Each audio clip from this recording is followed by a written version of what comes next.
All right, good afternoon, everybody. Can you hear me okay? Good.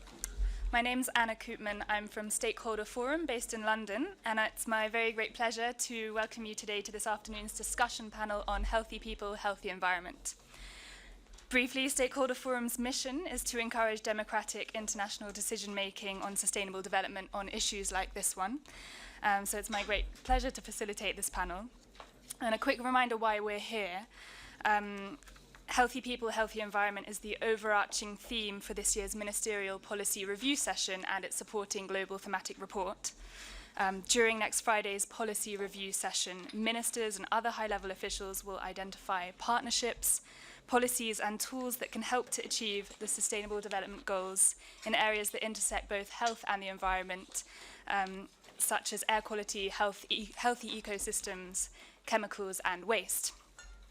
So our job today is to contribute to that conversation by exploring what partnerships, policies and tools we believe are necessary for achieving a healthy people and planet. So we'll consider ourselves what we as stakeholders can do to help create and deliver such policies. I'd like to remind you that the statements of the panelists made this afternoon will feed into GMGSF recommendations to UNEA2, so they will be taken into account. And I'd like to draw your attention to Stakeholder Forum's recent report on health and environment linkages, Healthier Planet, Healthier Lives, which will be distributed this weekend through the GMGSF distribution list. Its analysis of the connections between health and environment targets in the Sustainable Development Agenda 2030, and it's an assessment of the coverage of these links by the UNEA2 draft resolution. So I would shamelessly, thoroughly recommend a read. So let's turn back to the panel at hand. We're going to start off with some initial presentations by each panelist. Without further ado, I'll hand over to the first speaker, Fanny de Massieu, Environment and Health Coordinator from UNEP. Thank you, Fanny.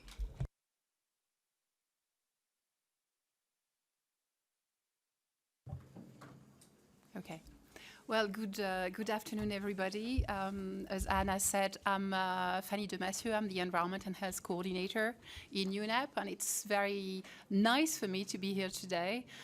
We've done lots of preparatory work for this UNEA session on environment and health, and this is the first discussion that is taking place around that topic. So it's a very exciting week for me because, in a way, we've done our job, we've prepared, and now we can listen to you and to all the ideas and suggestions that are going to come up, because we don't pretend we've got all the answers. We've set the scene, and we are very eager to listen to you and to have the recommendation of that session feed into UNEA2 and the Ministerial Policy Review session on Friday, so that it can inspire ministers and can actually lead to scaled-up action and impact.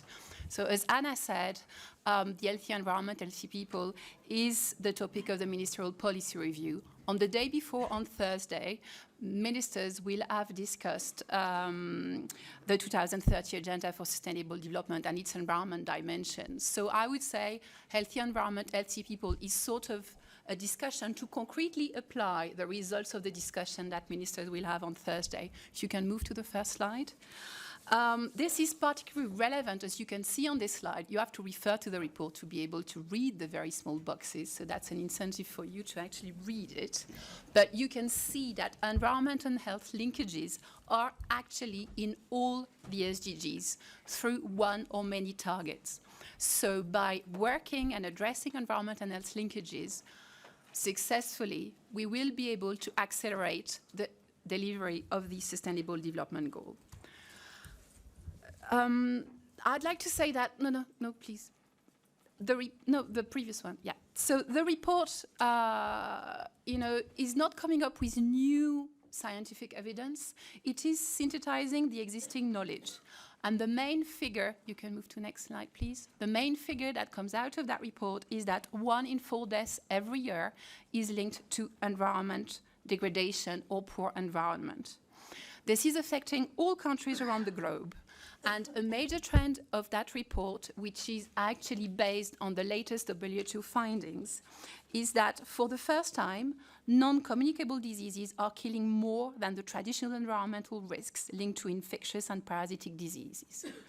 This rise is linked to unsustainable and unhealthy diets, to insufficient physical activity, to stress, to exposure to harmful chemicals, and to outdoor air pollution.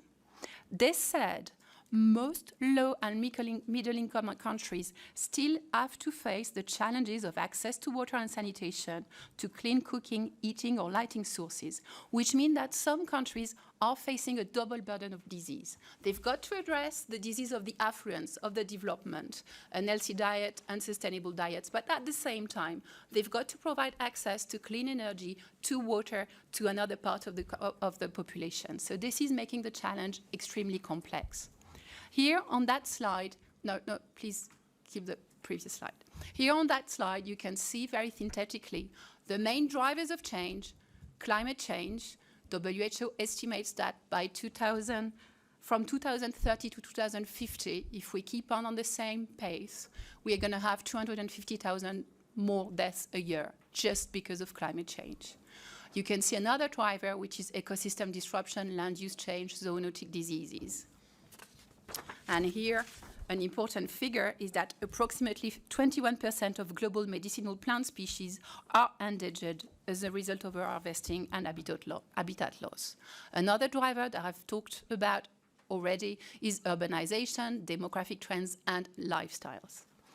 The 5 main, you can move to the next one, the 5 main environment risks that are identified are air pollution, access to water and sanitation, exposure to harmful chemicals, poor waste management, including e-waste, and natural disasters. You can see here the main figures for each of these environmental risks in terms of health burden. We've made progress on water and sanitation because we've reached the MDG water excess target, and we've made progress, although we've not reached the sanitation one. We've divided the number of people who are dying from diarrheal diseases from 1992 to 2012 by half, but we still have 842,000 people who are dying from diarrheal disease a year. So we are not there yet. There are tremendous efforts that still need to be achieved. Next slide, please. Vulnerability. I'm not going to spend too much time on it, although this is absolutely key because other panelists are going to do so. Here you can see the main diseases that are affecting children less than 5 years of age. A quarter of the children under 5 years of age who die prematurely every year die because of the environment, because of a poor or degraded environment. This is tragic, but this also means that we can do something about it. So this is an incentive to act. Next slide, please. When looking at environment and health, what is often underestimated are the costs of inaction and the benefit of action for environment, for health, but also for our economies. Not acting affects economic development. For example, we know that exposing children to lead in low and middle income countries lowers their IQ, leading to an economic loss of about $1 trillion, which is approximately 1.2% of global GDP. We've addressed lead in fuels, sorry. In 2002, there were 82 countries using lead in fuels, and now we are down to 3. The next target is lead in paint. You're going to hear a lot about lead in paint this week. There is a report that's going to come out in terms of which policies and legislation have been adopted by country.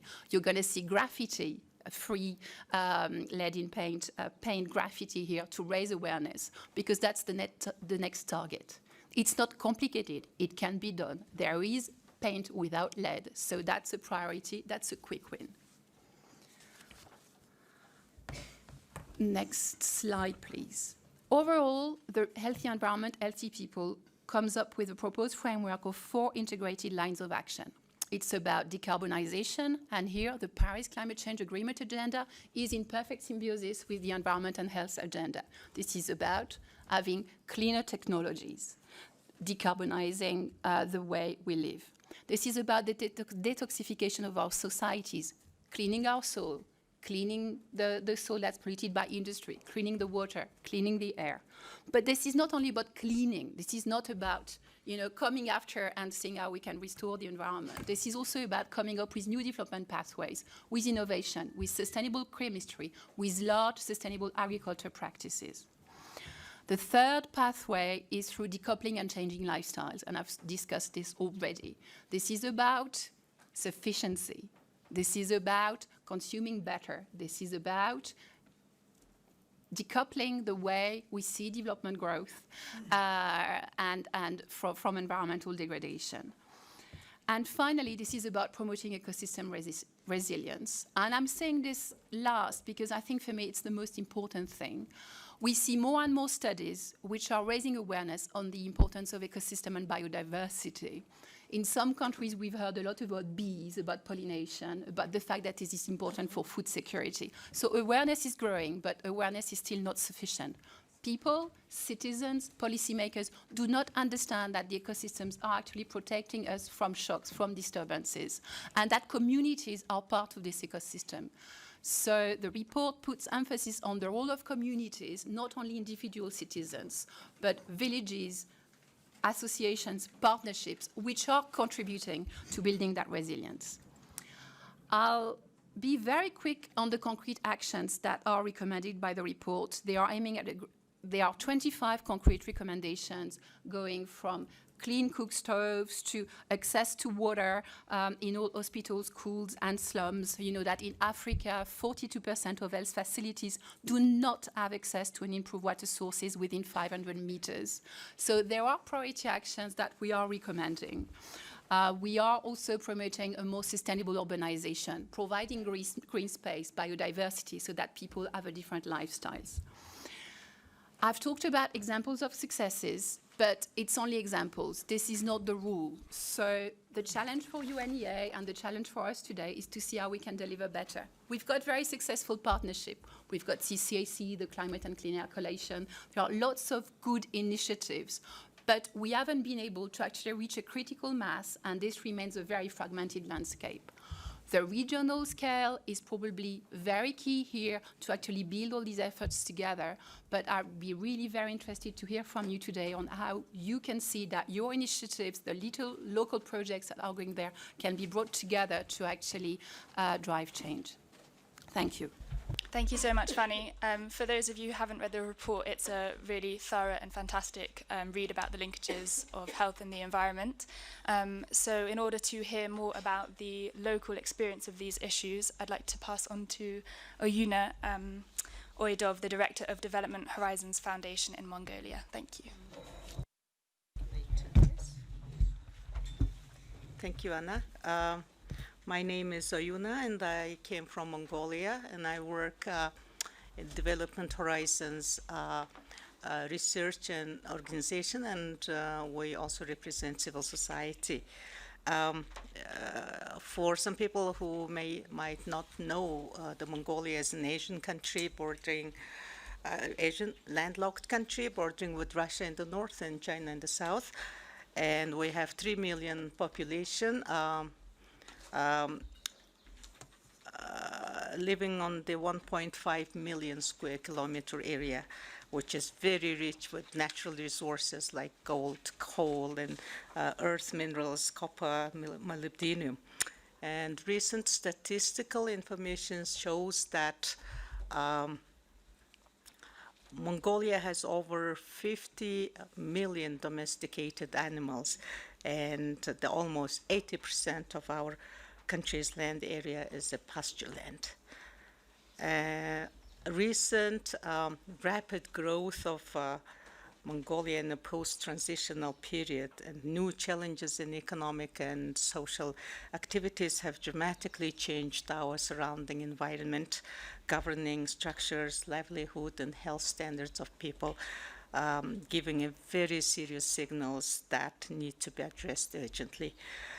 Development Horizons has been partnering with all interested parties working in the specific areas in promoting green growth and green economy, capacity building for environmental governance, gender mainstreaming, and partnership for progress. Regarding today's discussion on healthy people and healthy environment, I'd like to highlight here some related issues that have been revealed from our recent research paper. During the 2013 and 15, my team worked on a joint project with the Queensland University of Australia on the managing the impact of minerals development on women, men, and traditional livelihood of nomadic herders in two different sites of two major coal mining sites, one in the Gobi South and another is in the north. So mining is a natural resource intensive industry that, if left unmanaged, it can lead to severe environmental and human health degradation. A sufficient supply of fresh water is fundamental to maintaining the well-being of a society. For nomadic herders, the impact of mining on water resources include concerns about the health risks of deteriorating drinking water quality and the presence of toxic substances such as mercury and cyanide in water and food chain. Although the negative impacts are experienced throughout the household, it is, we revealed that generally the role of women who prepare meals and care for the ill. Therefore, it is often women who are disproportionately impacted by negative health concerns in herder households and herder communities. Herders reported worsening health, altered domestic routines, and increased workloads due to mining dust in the south part of the country. The research found out that the dust is considered to be affecting herder health, particularly children and the elderly, living within the mine impact zone and the long transport routes. During our research, many herders reported increases in allergies, coughing, and difficulties in breathing since mining commenced in their areas. These respiratory issues in mining regions are reaffirmed by local health practitioners and by some national studies. For example, in 2012, the National Human Rights Commission reported that incidences of respiratory and cardiovascular disease in the South Gobi province had increased 2.5 times within just 1 year. Health issues are concern for the entire herding communities. However, they impact on men and women very differently. Men often spend more time herding livestock. They are more often exposed to dust particles. Meanwhile, as it is generally the responsibility of women to take care of the health of the family, women's household duties increase. Finally, upon the organizing a nationwide forum on the findings of this research paper, the set of recommendations were submitted, and the practical recommendations were focusing more on opportunities for positive changes. And we were able to invite the local authorities and the central government representatives, health and other sector people, as well as the major companies like Rio Tinto and others. So there were entry points that every partner could be interested to make their own contribution. But while reading the advanced copy of the Healthy Environment and Healthy People, which contains very substantive analysis on the clear nexus of existing between environmental quality and health issues, needs to be expressed in a national context in different situations. And the graphics and presentations made by Fanny was very useful to see what are the major, entry points or major issues that would affect people's health in particular regions and particular countries. So the recommendations that we submitted for various partners were focusing on the how the better the partners would understand the regional context and the nature of the economy and the cultural sensitivities and also the lifestyle of communities. So I think during this week we would be able to hear more about the positive and sometimes negative impacts of the similar works and try to learn more. And we would love to continue this kind of discussion in particular areas of interest. Thank you. Thank you so much, Oyuna. I think that was a fantastic stakeholder response to what Fanny just summoned there. Oyuna picked up on the gender differences between the effects of health impacts of the environment. So I'm going to segue to Sasha Gabizon, who is the director of Women in Europe for a Common Future, WECF. Thank you, Sasha. Thank you very much. Good afternoon, everybody. As WCF International, we work on health and environment as a cross-cutting issue, linking it with water and sanitation and safe and sustainable energy, chemicals and waste, and always from a gender perspective. We only have 7 minutes and we have sort of shared the theme, so I will give a few examples more from the chemicals and the management of chemicals area. Which I think give us some, please go back to the first slide, which I think give us some general overviews of similar problems in other areas.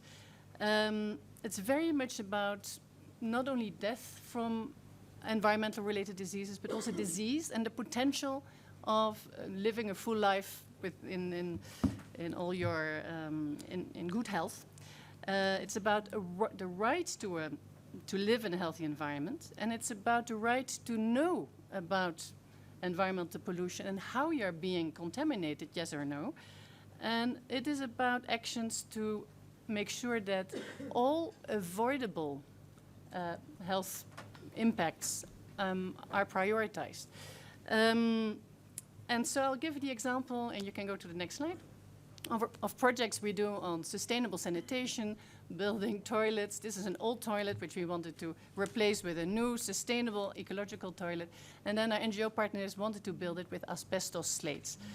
This was somewhere in Eastern Europe. And we said, no, you can't build an ecological toilet with asbestos slates. Asbestos is bad, don't you know that?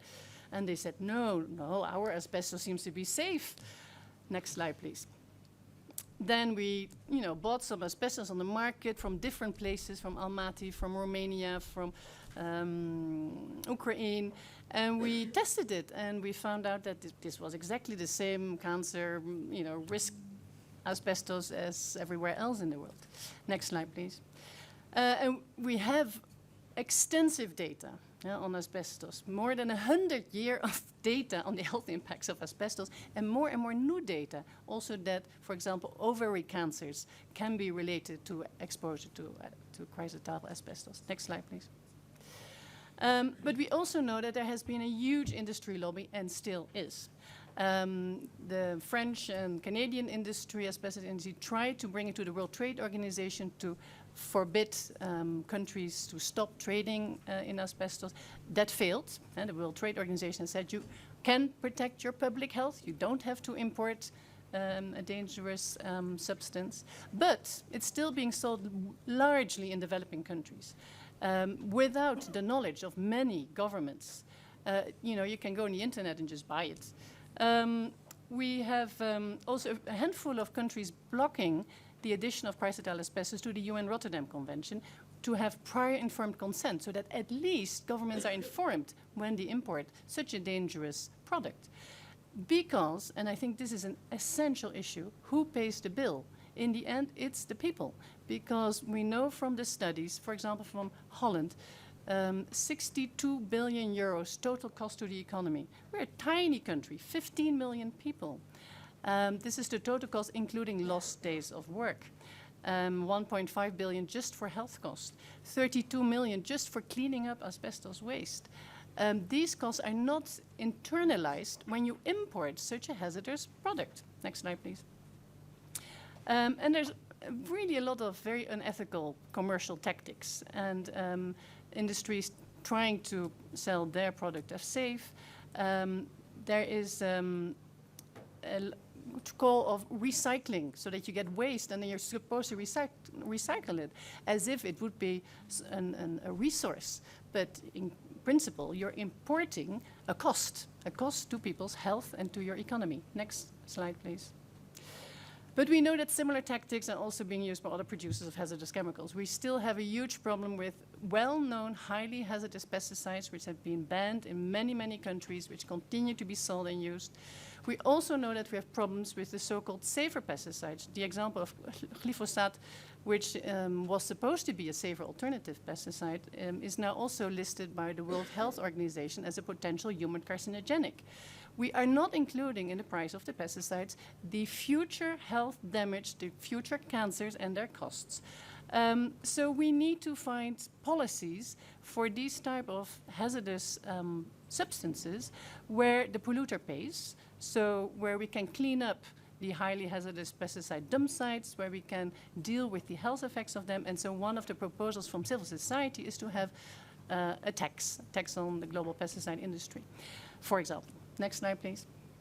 From the UNEP Global Chemical Outlook, which is already a few years old, we know approximately what the figures are. 900,000 deaths, 2 million diseased. We know that we particularly have a problem in Africa. We know we have links with breast cancer and testicular cancer. What is that, right? That's the wrong word. And we know that children are particularly in danger. But we also know that some countries already have national strategies for zero pesticides, like Bhutan. So we have examples from countries. Next slide, please. We have another entire new group of chemicals called endocrine disrupting chemicals, hormone disrupting chemicals, which you find in almost, many of the consumer products you will find on the market. And we have seen that we need to change the notion of the doses, the potion. Minimal amounts can already cause irreversible disorders and create diseases later in life, including hormone-related cancers, such as breast cancer. You can find them, for example, in bisphenol A, which is a plastics addition, which has now been banned in several countries already. And also the EU has, for all its countries, a ban in plastic baby bottles. But many countries still continue to use that. And so these are, next slide, please. There's a lot of evidence. For example, you have hormone-disrupting chemicals in cosmetics, and they go straight into your bloodstream if you put them on your skin. And if you use them every day, you'll have a daily exposure, which can be of influence, for example, if you're pregnant on your child. Next slide, please. So the international obstetricians and gynecologists are calling alarm. They have brought out a call to all governments saying our children are being born pre-polluted with hundreds of hazardous chemicals, which will limit their health and potential in the future. We also have a lot of evidence on, for example, some phthalates. You have lots of phthalates, but many of them have now been tested on their hormone-disrupting impact. Some of them dissolve not only plastics, but also testes. Next slide, please. For example, studies done on looking at fathers and men with different body burdens of phthalates and how that impacted the health of their reproductive organs. And that has then led to also some legislative changes in some countries. Denmark has now really started a campaign to inform all parents on these potential health risks of hormone-disrupting chemicals. Next slide, please. So, as I said, Scandinavian countries, like including Sweden, but also Denmark, are already informing and trying to get transparent information. I know I have to hurry up, so you can come back to me later. France is taking some actions as well. Next slide, please. Plastics and health in general is something we would need to look at. It is a topic here at UNEA. We know about the microplastics and how they pollute the oceans, but it also pollutes our health. They enter into our food chain. And women are main consumers because a lot of these microplastics you will find, and I gave you a list, in wrinkle creams and toothpaste and so on. We also know that women working in the plastics industry have 5 times higher breast cancer risk, at least in Canada. That's a national study. Next slide, please. So we are starting to get more and more evidence of the health impacts, but also of the cost related to that. And the Dutch government just summarized three studies done on the health cost of hormone-disrupting chemicals for the EU, and it's about 200 to 300 billion euros. The cost for the industry to adapt and to innovate and to move to healthier alternatives is a fraction of that cost. And we need it if we want to have a circular economy. We cannot cycle goods if they contain hazardous chemicals, which will continue to be hazardous. Next slide, please. So, final slide. We have to make sure that the right to a healthy environment is for all, not just those in countries which already have good regulation. We have to make sure all countries can protect the public health. We need to make sure that we specifically look at the victims of environmental pollution. We need to also focus on women's environmental health issues. There is a global gender environmental outlook being presented next week at the UNEA. It has a very good, several very good chapters looking also at these health risks. We need to address the trade issue. We need, for example, with TTIP, we know that, for example, in cosmetics, in the US, only 10 chemicals are forbidden in cosmetics. In Europe, it's already 400. How do you bring that together if you want to have a free trade agreement? Yeah, are you going to the highest or are you going to the lowest level? And so we need to address these type of conflicts of interest, and we need to make sure that human health stands above short-term economic interest, because the final cost will be much higher for us, for the public health, and for the citizens. And this is my short introduction to the theme, which I hope will help the discussion. Thank you. Thank you. Thank you so much, Sasha. I found that statement pretty worrying. Children are born pre-polluted, and that really does undermine the Sustainable Development Statement, meeting the needs of today without compromising those of future generations. So we're not really helping ourselves there. Another important thing, who pays the bill? The polluter pay principle need to be enforced. So maybe let's hear from a government perspective now. We have Daniel Reefsneder, Deputy Assistant Secretary for Environment for the US government, who's very kindly stepped in for Tobias Glucksmann. Thank you very much, Daniel. Thank you. And Tobias is here with me today, but he decided it would be more interesting for you to hear from me, from Washington, than from him, who's here in Nairobi, so I appreciate his forbearance. But when countries were discussing possible topics for the high-level segment of UNEA 2, the United States was strongly supportive of the theme of health and the environment. We see the link between environmental health and human health as one of the keys to developing sound environmental policies. Providing information on the impact of the environment on human health is one of the best ways, in our view, to engage the public. Obviously, there are many reasons why people become interested in environmental issues and supportive of environmental policies, but when they see environment problems making their families sick, this is a compelling reason for people to back policies that clean up the environment. As in many countries, the environmental movement in the United States began in large part as a health movement. It was the publication of Rachel Carson's book, Silent Spring, in 1962, that arguably catalyzed a broad environmental movement. Silent Spring described how DDT entered the food chain and accumulated in the fatty tissues of animals and humans, causing cancer and other devastating health effects.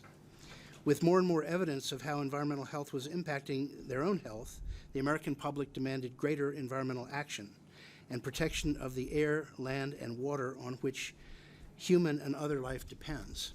The Environmental Protection Agency was established in 1970, and a number of landmark laws were passed that have had a tremendous impact on improving the environment and human health. However, despite this progress, in the United States, we still have a ways to go in addressing the human health impacts of environmental pollution. As policymakers, our actions are informed by a growing body of robust and clear scientific evidence of the links between the health of the environment and the health of people. Millions of people suffer each year in a terrible first-hand way from environmental exposure to toxins like mercury and lead that can have terrible health consequences, especially for the neurological development of children. This is why the United States has prioritized the work of the Global Alliance to eliminate lead in paint and is working with partners to eliminate lead in decorative paints, just as we have done at home. It's another reason, too, why we were strongly supportive, and we're very glad to see the negotiation and conclusion of the new Minamata Convention on Mercury. The Global Alliance to Eliminate Lead in Paint follows the successful work of UNEP and its partners to eliminate the use of lead in gasoline. The elimination of leaded gasoline around the world is really a landmark victory. that has not received enough attention given the great health benefits of that partnership. A growing amount of scientific data demonstrates the dangers of air pollution, the world's largest single environmental health risk, contributing to more than 7.4 million premature deaths in 2012 alone. This is why we've made reducing air pollution and transitioning to clean energy a shared strategic priority, and we're committed to continued work on this important issue under UNEP and elsewhere. We also know that ecosystem and animal health is critical to human health. This was Oyent Setseg's point earlier. It is essential to understand and act on the health links between the environment, animals, livestock, and humans. Chemical contaminants in the ecosystem damage animal and human health. In addition, more than 2/3 of emerging infectious diseases come from other animals. On our ever more crowded planet, there's increasing contact between humans and wild and domestic animals, which gives pathogens more chances to cross between species, including to people. The United States is working with partners on the One Health initiative, which brings together scientists, doctors, and others to observe and study these linkages. Other emerging issues reinforce the links between environment and health as well. We now understand that pharmaceuticals are entering the environment and water supply, often as wastes. Traces of pharmaceutical medications have been detected in ecosystems around the world, in some cases at levels meeting or even exceeding therapeutic levels prescribed to patients. The presence of pharmaceuticals in the environment, if not effectively managed, has the potential to threaten the functioning of ecosystems, to disrupt food chains, and foster antimicrobial resistance that jeopardizes human, animal, and environmental health. So we're supportive of the work on this issue already taking place under the strategic approach to international chemicals management and encourage UNEP and WHO's continued engagement in that effort. We all value the essential role that UNEP plays to address these issues through awareness raising and UNEP's information sharing that make our national and regional efforts more effective. But clearly the intersection of environmental sustainability and human health is a broad area that requires a multi-stakeholder approach, bringing together not only international organizations and national governments, but also non-governmental organizations and the private sector. Only together can we support the health of the planet and our people. Thank you.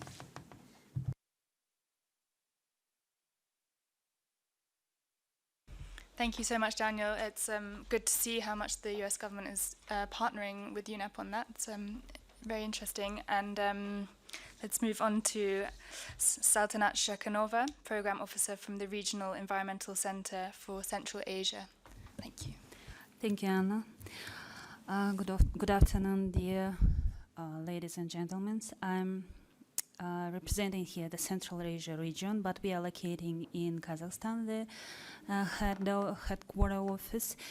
And this presentation was developed jointly with the head of Environmental and Health Program. We have 5 programs. One of them is Environmental Management Program I'm working with, Water, Climate Change, and Education for Sustainable Development. Next slide, please. The Regional Environmental Center was established in 2001 by joint decision of the ministers of environment from all Central Asia countries. And we have a mandate from the civil society, but now we are working in engaging stakeholders from the business community, and we are working with the research organization and education as well. Next slide, please. You know, Central Asia consists 5 countries. It's double landlocked countries. And we are facing a large number of ecological factors and environmental hazards that influence nearly 20% of population's health in Central Asia. Lack of national and regional policies, and but on the other hand, we have an understanding on the government and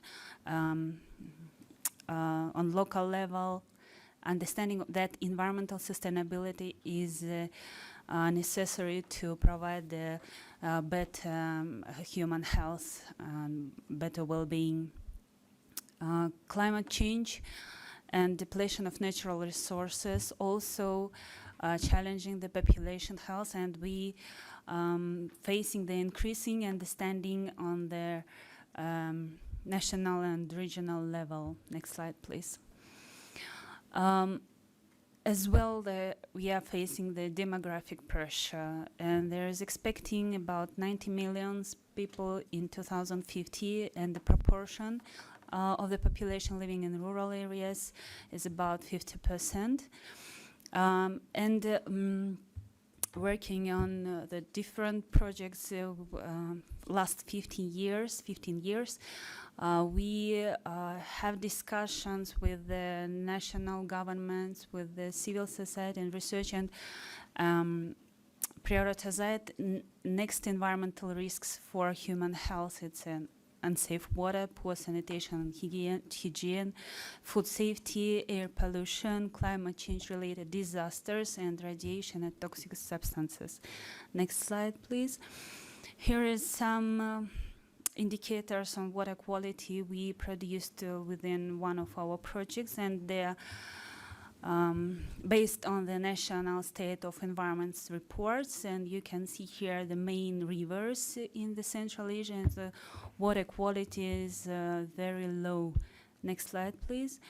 And the air quality, in particular industrial air pollution from ground transportation, and dust and salt storms around the former Aral Sea. Next slide.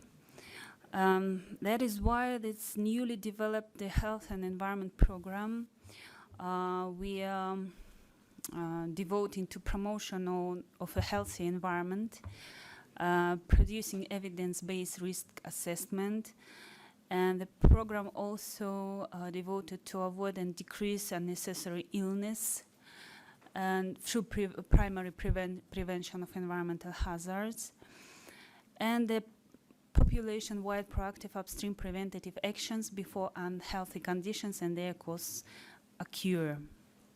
Next slide. Usually in our program and projects we use the following characters. It's prevention and awareness raising and advocacy. Next slide. But we are found that next thematic priorities within water sanitation and hygiene is most important for Central Asia. They are reducing water and waste-related diseases, optimizing health benefits of sustainable water and waste management, and within climate change direction, there are climate change mitigation on human health and development of adaptation strategies to reduce the vulnerability of local communities, and advocacy for health actions which can save lives, and air pollution. One of thematic areas is we will work on improving indoor and urban outdoor air quality to reduce the burden of respiratory and other diseases in Central Asia region. Unfortunately, we still have any project in this area, so we are looking forward to cooperate on that. But anyway, this year we are celebrating 50 years of our working, and I would like to use this opportunity to invite you for the celebration. I'm inviting you to attend this conference, international conference on environment and sustainable development in Central Asia region, which will be held in 21st of June. You can go to our website and make an online registration if you wish to attend and to discuss the future opportunities in working in our region. That is all. The next slide, please. There is our contact details. The first name is Shahnoza Umarova. She's leading this program. So, and the next mail address is mine. So, if you will have any specific questions relating with the health environment in Central Asia, please, I can address them to Shahnoza or can help you to communicate with her. Thank you.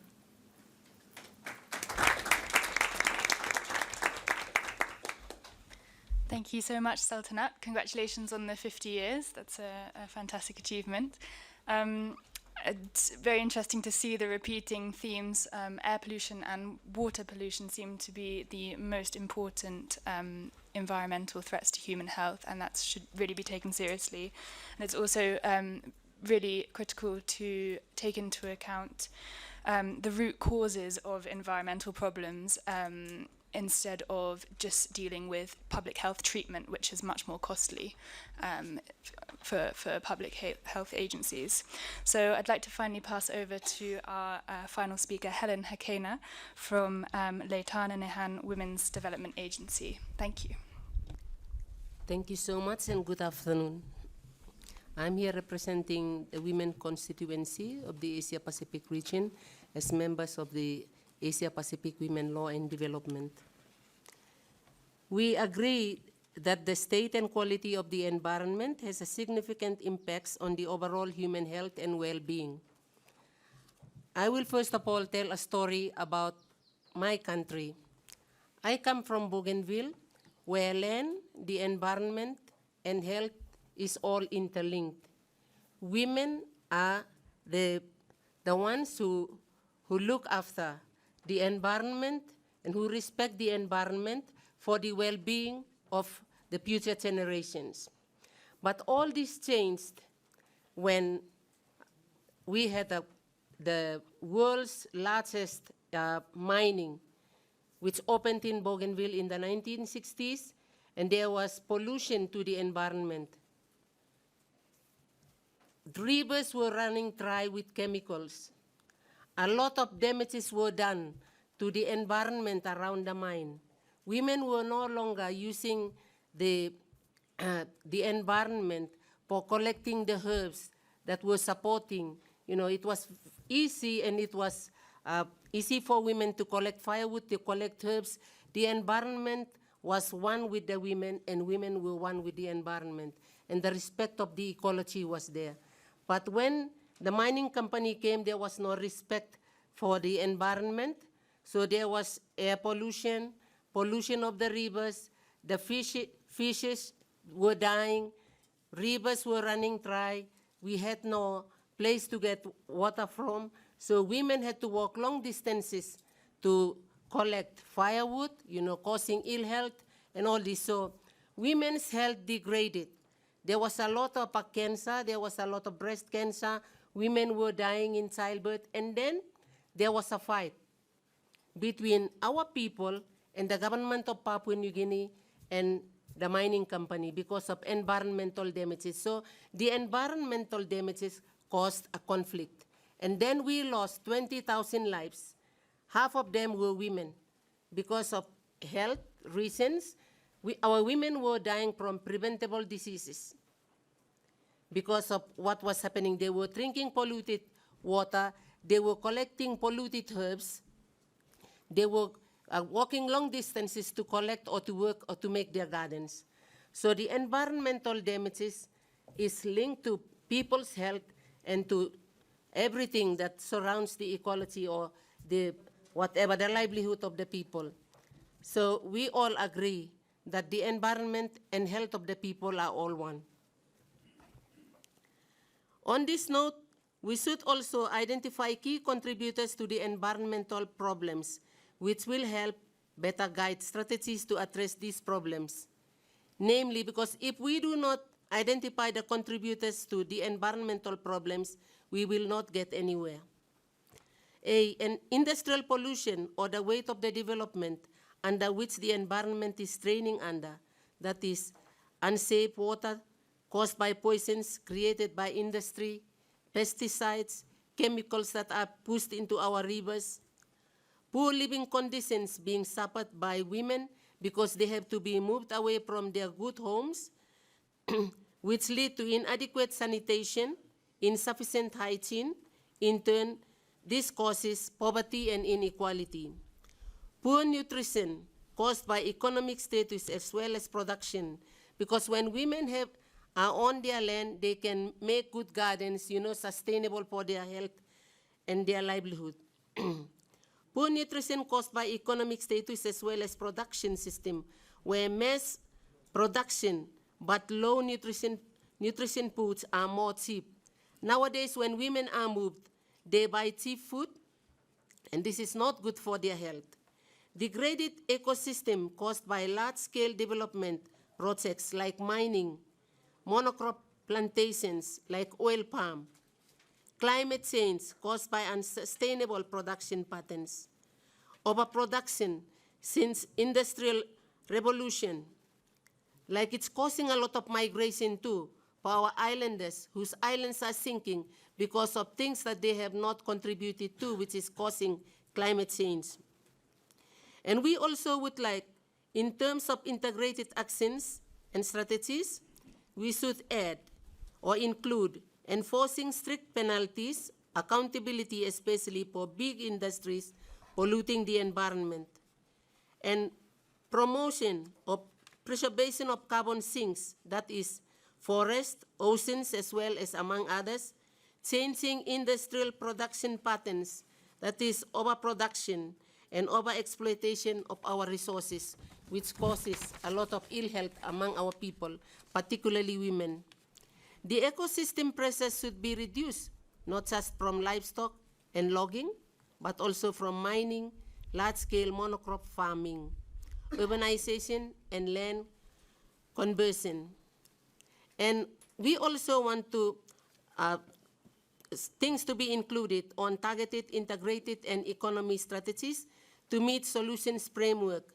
Like the reality is then in most developing countries with weak, corrupted, and co-opted governance, global, regional, and national level, laws, mechanisms, conventions are really advisory only, and monitoring is not transparent. There needs to be good transparency and accountability. People's governance, watchfulness at grassroots level, making people involved in monitoring processes is also very important. It starts with recognizing basic rights to health care and will naturally extend to care for the environment.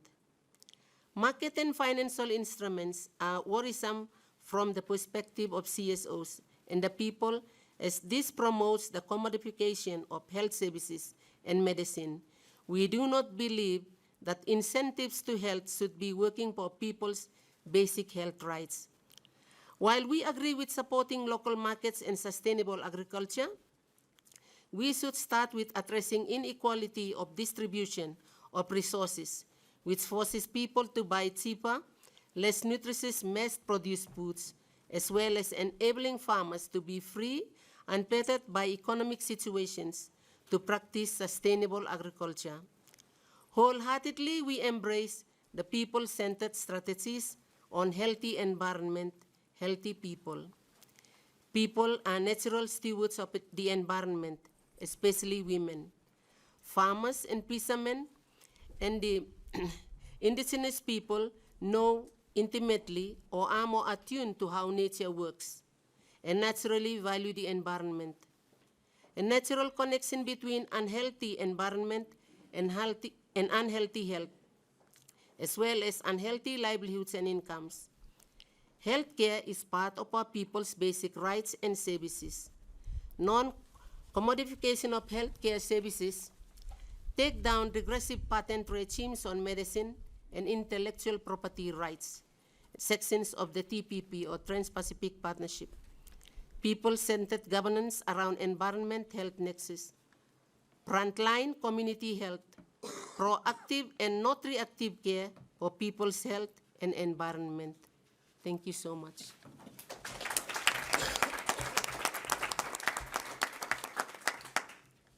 Thank you so much, Helen. That was a personal perspective, which was very valuable, and we appreciate the practical messages there at the end. And I can really see the theme that's come up several times in this panel is health equity, so minorities suffering much more disproportionately with regards to environmental impacts on their health.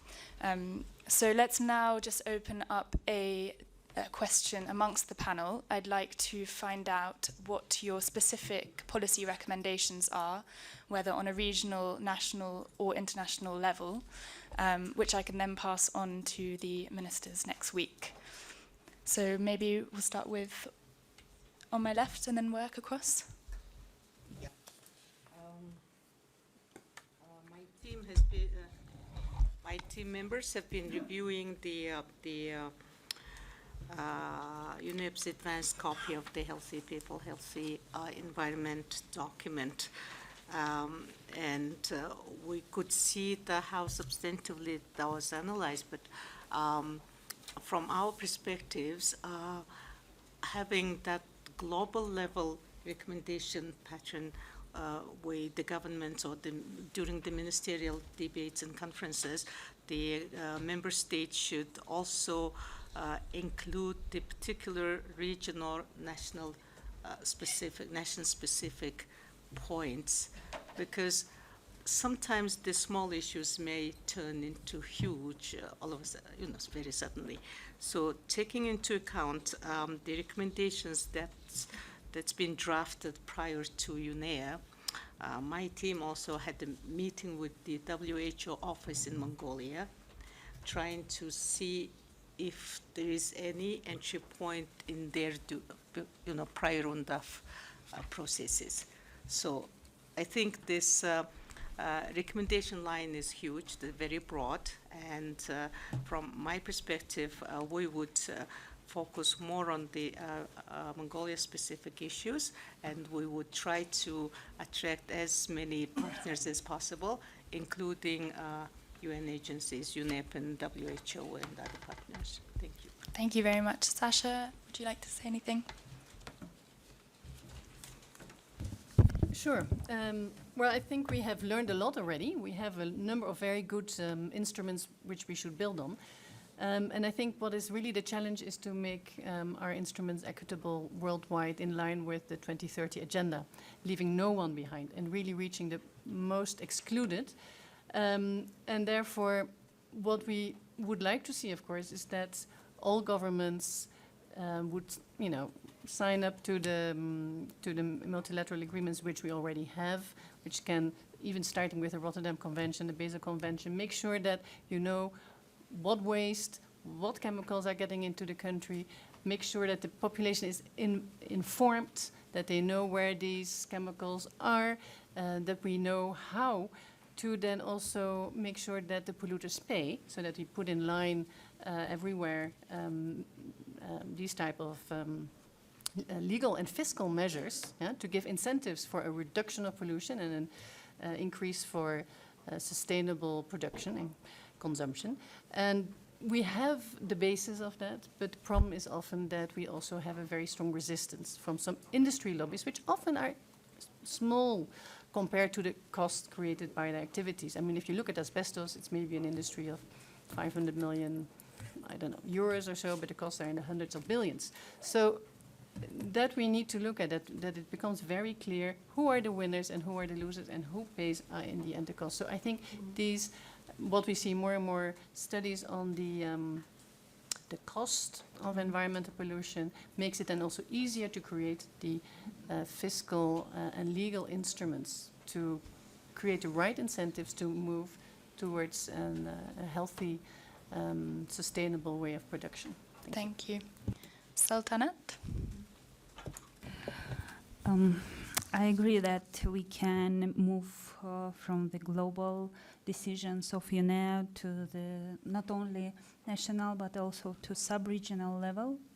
In particular in Central Asia, the CAREC is in place, so we can work on sub-regional level. But the most important to provide the methodological support for the national governments in developing of the national policy, which integrates the environment and health regulations and also financial and economic incentives. Sciences would be so difficult in our region because we really need to build a capacity to raise an awareness of all stakeholders which have been involved in this process. So I propose to add that our country needs to have a support in methodology, in capacity building, in awareness raising, in attracting of international expertise. Thank you. Great. If you other three don't mind, I might open the questions to the floor now, and you can contribute further. So any questions, please? We'll take a couple questions around first. So this gentleman, and the lady over there, to start off with, please. Thank you, Anna, for giving me the opportunity to ask. Thank you, all of the panelists who have been presented. It's really informative and learning sessions. I want to start where Sasha said that who are the loser and who are the gainer. And you can see, if you look at the data, that only 10 multinational corporations or the TNCs controlling more than 90% of the world agriculture business. So the one who is gaining is very easy to know. On the other hand, I'm very surprised that no one from the podium have raised the issue of the GMOs, which is very much connected to the health and environment. And the promoter of the GMOs are, of course, these very multinational corporations. And we need to see and very critically analyze the issue of the GMOs, and I know in many European countries is very highly critical on that. For me, it's why I'm connected to sustainable development process or discussion, because it talks about transformative change, and I can't see a transformative change where we can't critique on the industrial method of agriculture, where chemical fertilizer, pesticides, and all that method which is harmful for the health and the environment is not really dealt in a proper way, unless or until we are very focused and concentrated on these very aspects where our health has been undermined. I'm afraid we are not going to go in the right direction. The issue of hunger, the issue of waste food, the issue of land grabbing are also very important, because vast tracts of land have been taken in Asia and Africa, and where they are growing monoculture and non-food crops and cash crops, high-tech machinery, which is also very much responsible for this environmental degradation, soil erosion, and loss of biodiversity. So I keen to know more about in these lines from the presenter. Thank you very much. Second question. Thank you. I came in a little bit late, but I think I caught the last part of it. My name is Ayo Ulukoni. I mentioned earlier, I've been involved in the environment issues close to 30 years, all the way from the Brundtland Report in 1988.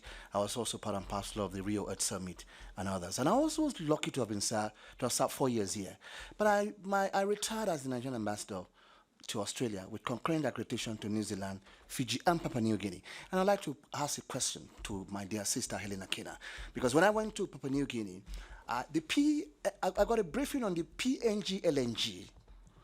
And there was a lot of presentation in terms of the community dimension to it. I went to the headquarters of the PLNG in Port Moresby, and we asked them questions about the question of the women developing in Paraguay. I want you to give us a small explanation in terms of the PNG LNG, which is one of the biggest projects in the history of PLNG in Papua New Guinea.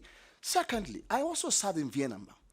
And 2010, the Scientific Forum of the International Atomic Energy Agency looked at cancer in developing countries meeting the challenges. It prepared the session for the special session of the UNGA as far as cancer in developing countries is concerned. Where is that in context of what we are talking about? Because we adopt a lot of these and we forget about it. And my last section question relates to the SICEM. I was part of the SICEM process. 2004, we ended up in Dubai, here in Nairobi. And this is a strategic approach to international chemicals management. I also worked on the Basel Convention, and COP8 talks about electronic waste and the crisis in developing countries, especially as far as Africa is concerned. And I'm trying to find out this. I'm coming from a conference on health and environment from Nigeria. And people are yet to connect it properly. in terms of the crisis of the if you go to the acid market in Africa, where they sell chemicals, you'll be shocked. The way we use chemicals in our places. So these are my three questions. One to my dear sister, in terms of the PLNG question. Then the question of the crisis of cancer in context of what happened in Vienna on the 54th session. And the last, of course, has to do with the PsyChem itself in terms of what exactly is happening in this particular area. Because like I said, I'm a pensioner, I'm retired. Enough of all the international development issues. We want to see what is happening on ground and impacting on our people as far as health and environment is concerned. I'm sorry to take your time. Thanks. Thank you. Yeah, final question, please. Thanks very much. Name is Carol Excel, Project Director of the Access Initiative. Thanks very much to the presenters for a very, very interesting presentation. I want to thank especially Sasha for referencing the direct link between the right to know and pollution and toxic chemicals. I think that there's a clear need in my mind for UNEA to address this issue of the right to know and its relationship to environmental health and the health of people. And I would have liked to have seen more resolutions actually that address this, because WRI and the Access Initiative released the Environmental Democracy Index last year, and clearly in our index where we ranked 70 countries, it clearly shows there are huge gaps in countries and in whole continents with citizens having a right to know what's in their water, what's in the air, what toxic chemicals are around them. We found in one of our, in part of the index, we found that 64% of countries of the 70 are not making point source pollution, that's pollution from factories or mines, publicly available. So to me, we're not just dealing with a huge problem about the amount of chemicals that are out there, what's in our air, what's in our water. Our citizens and the people in countries all around the world just don't know. So my question to the panelists is, how do we raise this issue in UNEA of the need to support initiatives that establish rights to information to people in Africa, in Latin America, and the Caribbean, for example, where a regional agreement is now being negotiated that provides a right of access to information relating to the environment. And in Africa, where there are no such processes going on, how do we start addressing that as a clear link to this right to a healthy, for people to have a healthy life and to have a healthy environment? Thank you. Yeah, I think we'll go for a second round of questions very quickly. Should we start with Helen, the question to you, and then Sasha, the specific question to you after? Okay, thank you. With regards to the Papua New Guinea LNC project, oil and gas, like in the forum that we had, the National Women's Forum in March of this year, the issue of women's health were discussed as well, and women's benefits around the mines and the LNC projects. Women said that they were consulted, they never benefited from the resources because women own the land in most areas around the mines and the LNG projects.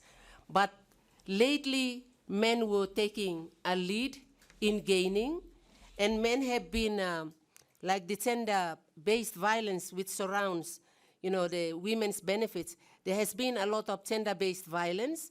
So women have been associated with sorcery and all this, and women have been killed, because they've been, men have tried to put women on the sideline by making them scared, scaring them off from their resources. So women's health is impacted greatly. They are not benefiting from the mine, they're not benefiting from the oil and gas. Their health is being impacted greatly. So in March of this year, women said that the mining, the development that is coming to Papua New Guinea, even though Papua New Guinea is so rich in minerals and gas, their ill health, their health is not being looked after. They're not accessing health services because they live up in the highlands of Papua New Guinea, where health is, maybe a clinic will be there, but there is no medicine in that clinic. So women are not accessing these health services together with their children. Children are not even being immunized against diseases. So women are getting cancers, breast cancers, cervical cancers. They are dying in childbirth because of lack of access to services.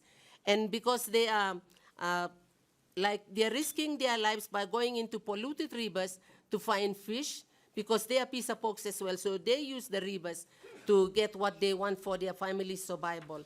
So yes, women in Papua New Guinea, particularly women living around the resource-rich areas, they are finding it very difficult to access health services, and they are sick because of their contact with contaminated minerals in the rivers or in the environment that they live in. Thank you very much, Helen. Just in the interest of time, can we answer the third question? I'll take both. I mean, the one on GMOs, Sure. I want to say, of course, the GMO industry is one of these very problematic industries, very often unethical, being pushed with a lot of money to farmers without giving them the real right to information. They will claim that there's no health problems, but the industry-funded studies indeed don't show cancer risk because they also have a very short cut-off term. Before cancers can develop, they will end the study. Independent, publicly funded studies in France have shown an increase of cancer risk. So there might be a problem, but that type of information is not being made available. And they're also fighting labeling. So in the US, in South Africa, the GMO industry is trying to make it impossible for consumers to have a choice. We should have that choice, we should have that right to information, and farmers should have that right to information. Another problem with the farmers is, of course, that you become dependent on, indeed, patented seeds, and that also creates often problems with their economic survival. So I want to say it is a very important question, and we should have much more discussion about these problems here at UNEA. And then I think I fully agree on the access to information. That is something we should take on here because it's true for so many of the areas. For the mining areas, the information is there. And the citizens should have the right to have that information, to protect their health, to have the choice, to know what to do. And currently they can't because we don't have the access to that information. So yes, I agree with both. Thank you. Thank you, everybody. Unfortunately, I think we're going to have to draw this conversation to a close. So I really apologize about the remaining questions, but maybe you can approach the panelists later on, if I may say so, on your behalf. We'd like a quick announcement. an announcement, if it's half a second.